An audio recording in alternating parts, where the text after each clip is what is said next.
당신이 몰랐던 지방의 진실에 대해서 어느 심장병 의사의 11년 실험 기록인데 에셀스틴 박사의 책입니다. 뉴욕타임즈 최장기 베스트셀러를 했고 클린턴 대통령을 12kg 잠깐 감량시켰던 이런 성과 때문에 많은 사람이 이슈가 된 것 같습니다. 모든 병의 원인은 지방 때문이다. 12장 건강보험이란 돈을 먹는 하마와 같은 산업이다. 이 건강보험을 획기적으로 변화시키지 않는다면 우리는 엄청난 재앙을 맞이할 것이다. 미국은 이 건강보험에 2014년 미국 내 총생산의 15분의 1에 해당하는 금액을 쏟아부었다. 이 추세로 갈 경우에 21세기 중반이 되면 메디케어 미국 내 65세 이상 노인에게 해당되는 의료보험 제도에만 미 연방 예산의 40%가 사용될 것이다. 이 예산은 미국을 파산으로 이끌어갈 것이 뻔하다. 그리고 그 예상은 이미 고통스러운 현실로 곳곳에서 벌어지고 있다. 제너럴 모터스는 가혹한 사업 축소를 통해서 북미 지역에서만 3만 명 이상의 임원을 간직한 바 있다. 그 가장 큰 이유는 무엇일까?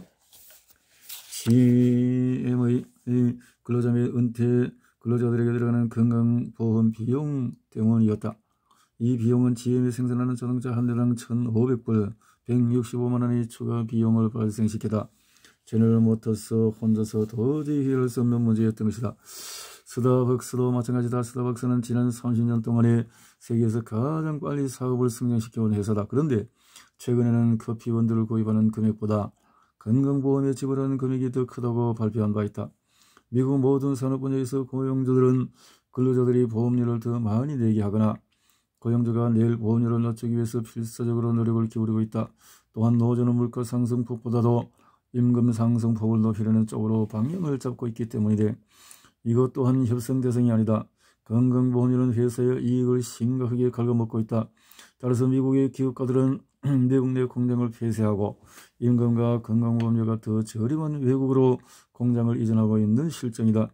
미국 내 공장 근로자들은 계속 줄어들고 있으며 직장을 잃은 많은 사람들은 보험이 전혀 없는 상태로 방치되어 가고 있다. 자, 우리는 어떻게 해야 할까? 나는 여기서 근본적인 해결책을 제시하고자 한다.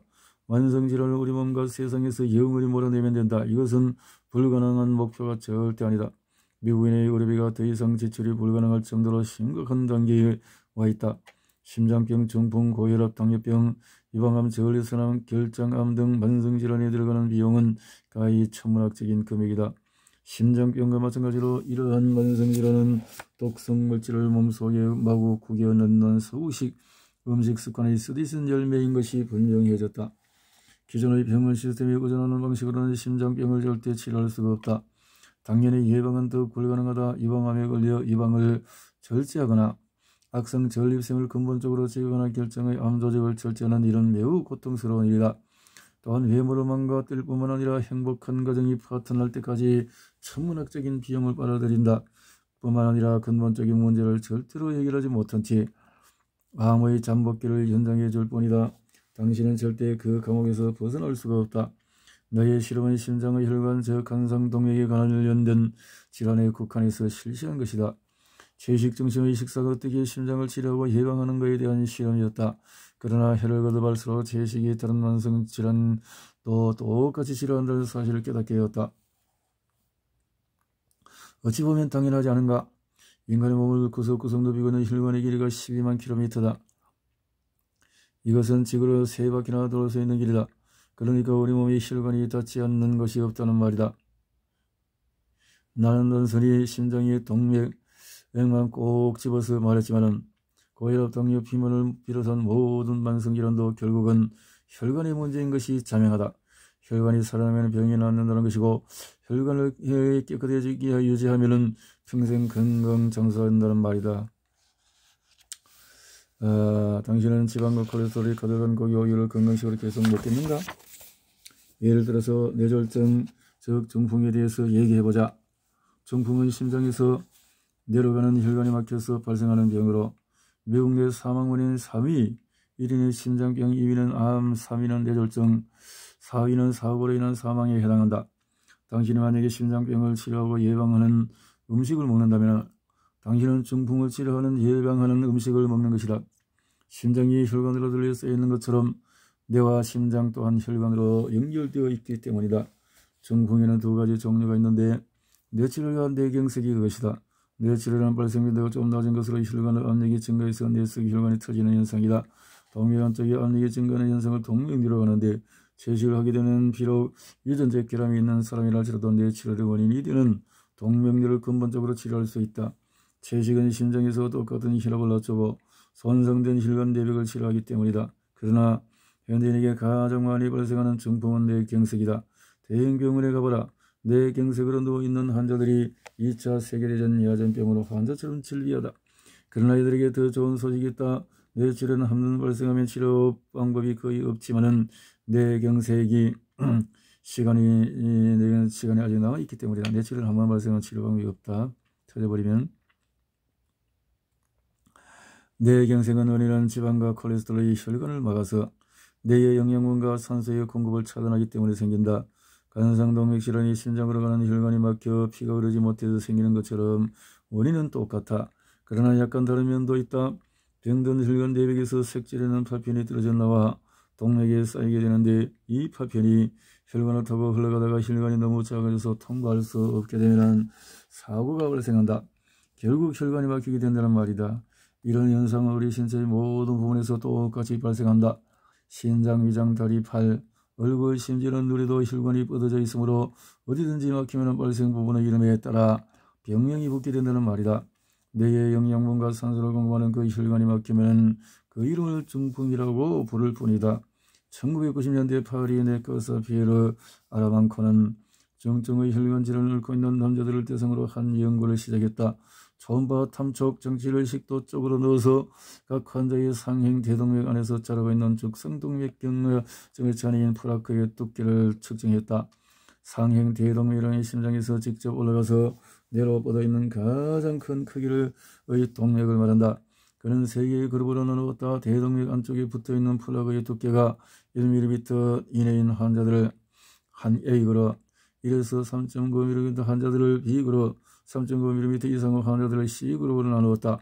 아라만코 박사는 그들을 3년 동안 지켜보았다. 결과는 당연했다.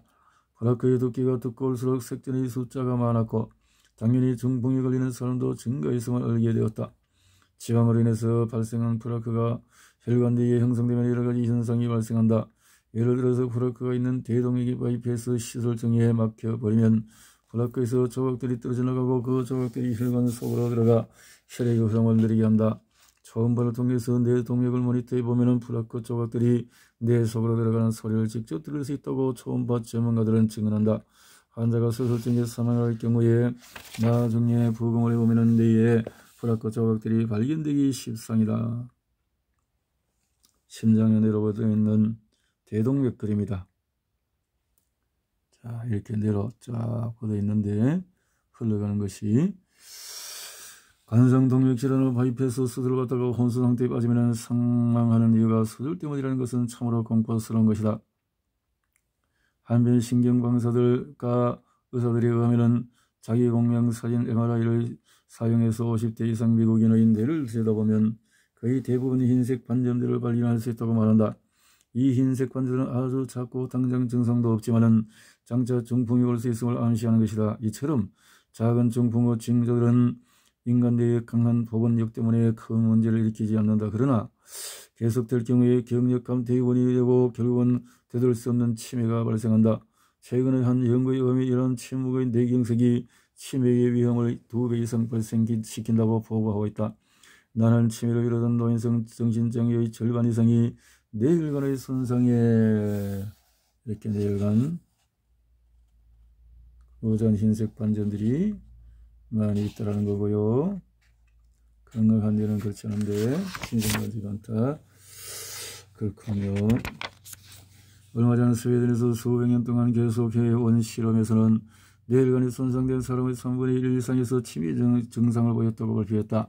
또 다른 보고서는 2분의 1 이상의 치매 증상을 보였고 대부분의 정신적인 장애는 내려가는 동맥혈관이 막혀서 피해 공급이 원활하지 않은 것이 원인이라고 밝힌 바 있다. 50에서 94세의 장년간 노인을 대상으로 한 비슷한 연구가 네덜란드에서도 있었다. 여기에서 이들은 인간 뇌의 활동성을 파악하기 위해서 각종 받아쓰기 실험을 실시했다. 결과는 아주 분명했다. 동맥혈관 질환을 겪었거나 뇌의 순환에 손상을 입은 사람들은 동맥이 겪었던 사람에 비해서 받아쓰기 시험 성적이 현저히 낮다는 사실을 밝혀낸 것이다. 나이 차이는 전혀 문제가 되지 않았다. 동맥혈관의 건강 상태가 시험 결과에 정확히 비례했다는 실험 결과가 있었다. 어쩌면 이것은 별로 놀랄만한 사실도 아니다. 내려가는 동맥이 막히는 것이나 심장으로 가는 동맥이 막히는 것이나 병 이름만 들을 뿐 결국 혈관이 막혀서 생긴 병이다. 병 이름만 들을 뿐 원인은 똑같다는 말이다. 지나친 지방과 콜레스테롤이 혈관 안쪽에 있는 내벽에 치명적인 상처를 줘서 생긴 것이다. 따라서 치료 방법도 동일하다. 혈관에 상처를 주는 음식을 식탁에서 몰아내고 상처를 치료하는 음식을 먹으면 되는 것이다. 이보다 쉬운 이론이 어디 있으며 이보다 쉬운 실천 방법이 세상에 어디 있단 말인가. 나이가 들어간다고 해서 심장병에 걸리는 것이 절대 아니다. 나이가 들어간다고 해서 치매에 걸리는 것도 아니다. 대부분의 중풍이나 치매 또한 심장병 그런 것까지도 사망할 때까지 한 번을 겪지 않을 수가 있다. 당신의 동맥과 대동맥을 포함한 모든 혈관들은 90세가 되어도 9살 어린 뇌의 시간 질환을 선명하고 깨끗하게 유지할 수 있다는 말이다. 수십 년 동안 이 한 분자만을 연구해온 내가 장담한다. 내 심장병 환자 중에서 2명이 우리 프로그램에 가입하기 전에 중풍에 걸린 적이 있었다. 윌리엄 모리스라는 환자는 중풍을 한 번 겪었고 에밀 허프가드라는 환자는 3번을 중풍으로 고생했다. 결국은 걸을 수 없을 정도로 정리를 잃고 말았다. 그러나 20년 후에도 그들은 멀쩡하게 살아있다. 젊은 시절처럼 다시 걷고 있었으며 그 후로 다시는 중풍에 걸리지 않았다. 심장병을 치료하기 위해서 시작했던 채식 중심의 식사가 그들의 중풍도 치료했음은 당연한 결과이다. 나는 이 책 앞에서 환자들의 성기능도 뚜렷하게 개선되었음을 언급한 바 있다. 최근에 수많은 연구 결과들은 심장혈관 질환과 성기능 사이의 연관성이 아주 뚜렷하다는 것을 입증시켜 주었다. 2005년에 겨울 한 보고서가 발표되었다.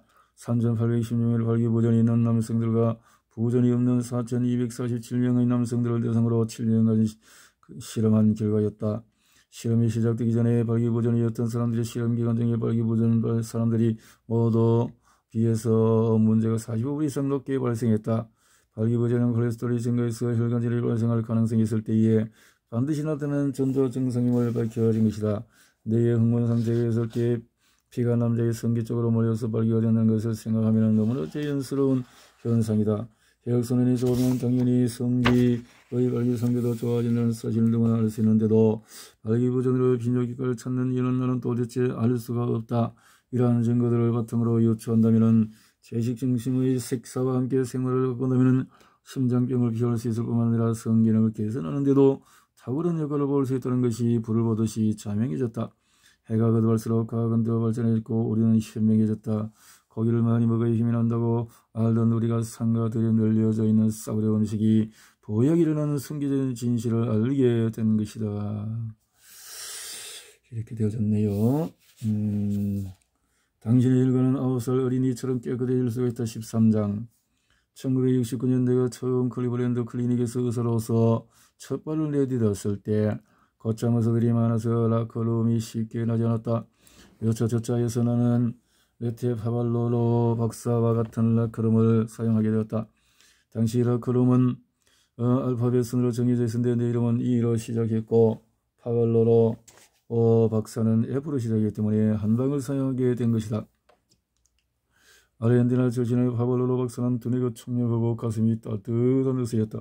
67년 5월에 그는 심장수술 역사에서도 혁명과도 같은 일을 처음으로 시작을 했다. 그는 환자의 심장에 붙어있는 막힌 동맥을 잘라낸 다음에 다리의 정맥을 떼어내서 잘라낸 부분에 연결하는 수술을 시작한 것이다. 이것이 지금 현대의 모든 병원에서 실시하고 있는 바이패스 시술의 시초다. 떼어낸 다리의 정맥을 상향 대동맥에 붙여 꿰맨 다음에 막혀있는 간성동맥 아랫부분과 연결시키는 간성동맥 우회를 선보인 것이다.